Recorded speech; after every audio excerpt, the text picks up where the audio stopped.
وانت موظف الان فرصه عمل لك بالسياحه، ووين ما بدك احنا ابدا كوزاره السياحه متكفلين فيك. الله يبارك. هلا هو شو دراسته؟ شكرا كثير. لوين وصل؟ هو معه 11 غدا كان 11. ترك الامتحان بالمادتين الاخيره. هلا انا بشوف هيك شاب بده ياخذ بكالوريا ويحصل جامعه ان شاء الله ويعدل الامور. بيهمني علي والله لو سمحت له قدمه هو كان بالمشفى بده يخليني اجيب له كتب. قلت له بابا يعني الوضع لا يمكن يسمح لك، الزوار بدها تروح وتجي. صح نحن كنا اخذين جناح لحالنا بجهود السيد مدير المشفى الدكتور ايمن بارك الله فيه، بوجه له التحيه هو وكل انسان مخلص في البلد. يستحقوا. والله بيستحق.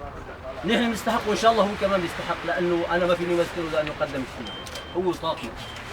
قلنا له بابا هلا الوضع ما بيسمح، بكره اذا حتى تخلص ونخلص لك اوراق وكذا بتكون يعني في عندك مجال للدراسه.